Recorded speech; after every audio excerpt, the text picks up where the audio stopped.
નશ્યંતિ જ્ઞાનતમ.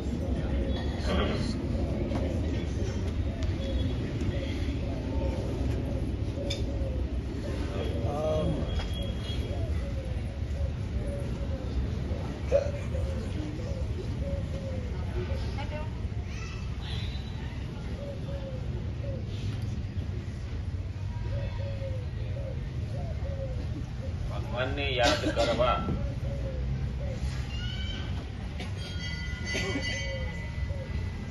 કલાક ભગવાનમાં ધ્યાન નથી રહેતું. સંસાર મૂકીને ભાગ્યા હોય ને તોય ધ્યાન નથી રહેતું, અને સંસારમાંથી કાઢ્યા હોય ને તોય ધ્યાન નથી રહેતું. આ ત્રણ વસ્તુ ધ્યાનમાં રાખવા જેવી છે. સંસાર મૂકીને ભાગ્યા,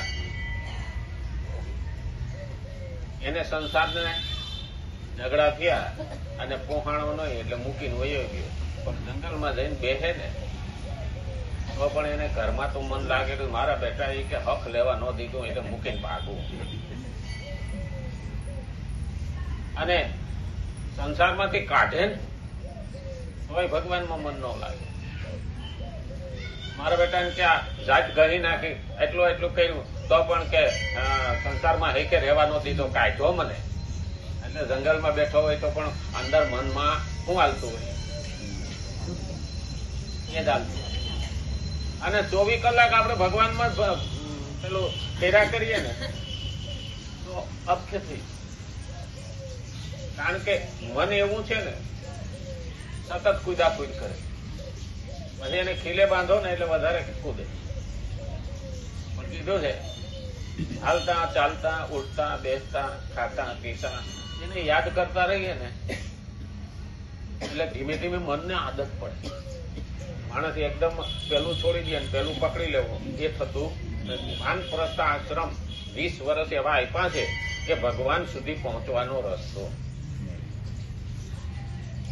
આપણે એવું માનતા હોઈએ છીએ કે હજી તો શરીર હાલે છે ને, પણ શરીરનું નક્કી નથી. આપણે પેલા ભાઈ શું નામ, ગણેશભાઈ, હા ગણેશભાઈ ને એટેક આવી ગયો, ખબર નહોતી. ત્યારે હું થાય આ શરીરનો કોઈ ભરવો ખરો? કાલે આપણે અરે અહીં પ્રસાદ લઈને બેઠા હતા અને પછી એટેક આવ્યો. હોસ્પિટલમાં છે. ભગવાન એની તબિયત સારી રાખે એવી આપણે પ્રાર્થના કરી. કારણ કે ભક્તિને રસ્તે છીએ. બોલા એ સફેદ ડાઘ વાળા ન બેસતા,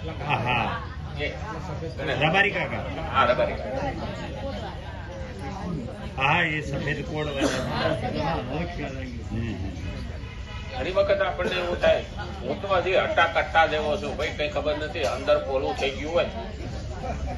હા અંદર શું હાલે છે કેવું હાલે ખબર નથી. અને આ ત્યારે જ ખબર પડે જયારે અહમ છોડીએ ત્યારે. અંદરથી અહમ ન જાય ને તો આપણને સામે કઈ દેખાતું નથી. અને ભગવાન એટલે જ કહે છે કે હું તને મળતો નથી એનું કારણ જ એ છે કે તારામાં અહમ ભરેલો છે.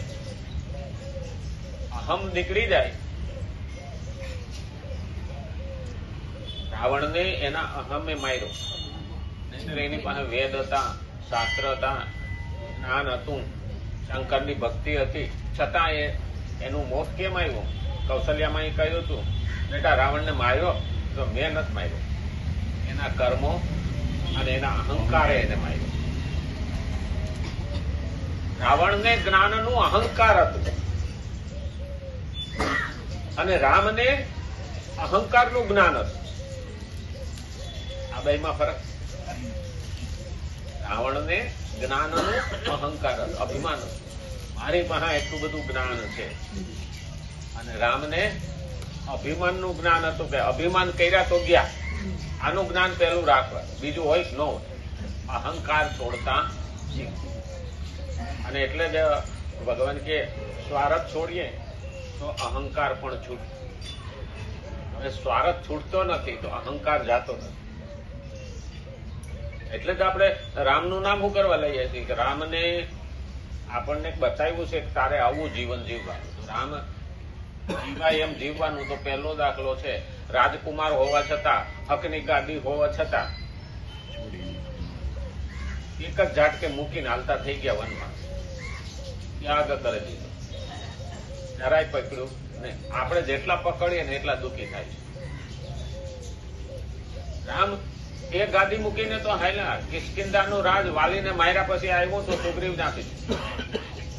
લંકાનું રાજ અત્યારે અમેરિકા જેવું લંકાનું રાજ, કોનાની લંકા, રાવણને મારીને હાથમાં આવી, વિભીષણ આપી. જે ત્યાગ કરી શકે છે એ પામી શકે, અને જે જૂટવી શકે છે એ જતું રહે, રહેતું નથી. એટલે ભગવાને કીધું તારે આ કર્મ કરવાનું છે, કર્મ યોગ કરવાનો છે. અર્જુનને વારે વારે ભગવાન કહે છે. શ્રીમદ ભગવદ ગીતા 3જો અધ્યાય 20મો શ્લોક આપણે જોઈએ છીએ. સર્વવ્યાપી પરમાત્માનું આપણાથી અંતર છે જ નહીં.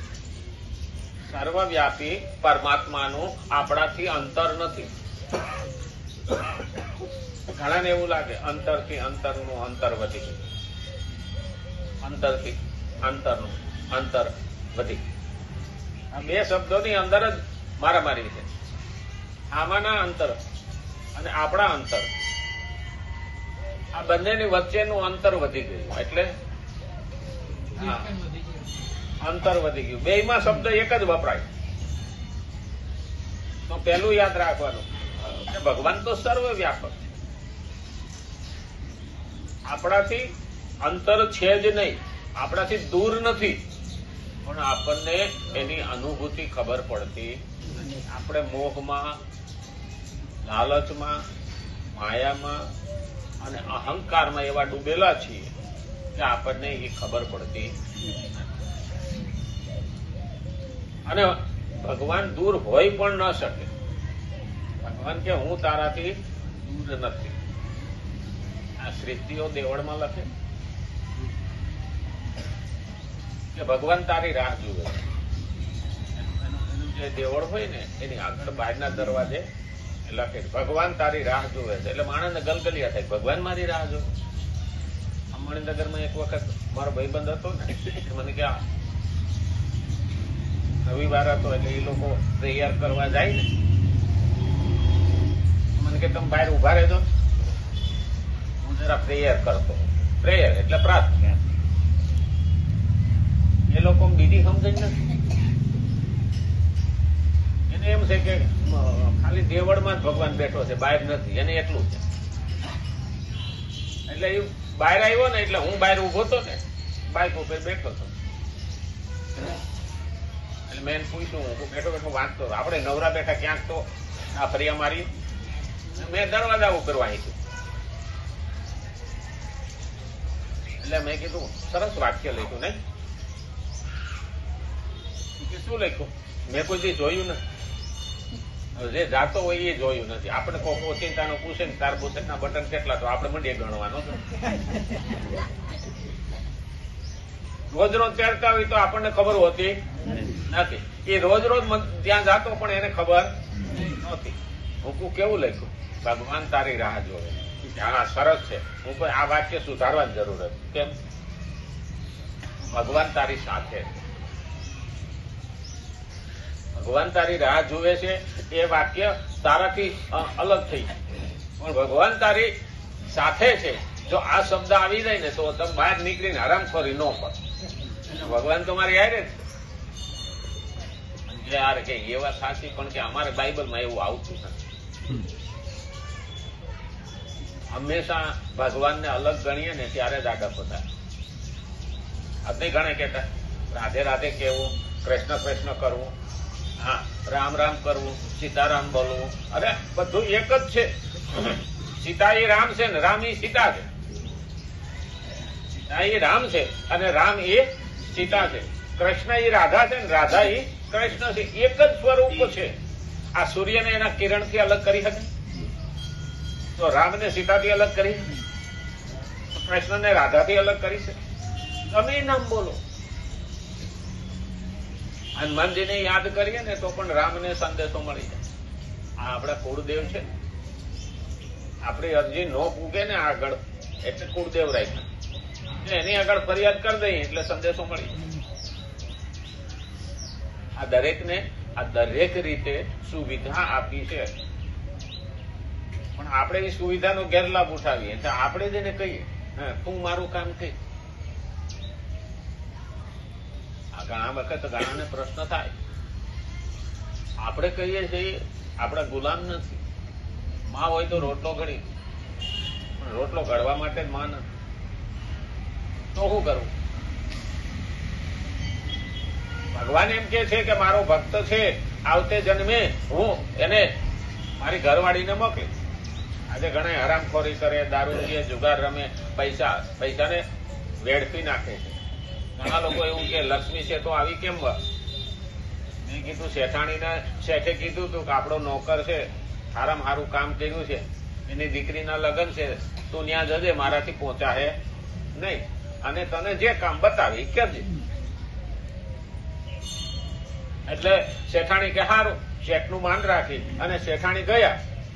નોકર તો રાજી થઈ ગયો. એટલે શેઠાણીએ કીધું, તારા શેઠે કીધું જે કામ હોય એ કરજે, એવું મને કહેજો, હું કરી. એટલે કે સારું, આ ફળિયું વાર નાખો, હા વેનો પડ્યો. અને શેઠાણી ફળિયું વારવા માંડ્યા. એટલામાં શેઠની ગાડી આવી ગઈ. અને શેઠે પૂછ્યું, આ ફળિયું વારવું વારશો બીજી ખબર નથી પડતી? તો કે તમે કહ્યું તું તમારો નોકર જે કામ શીખે એ કરજો, મને એને આ કામ શીખ્યું.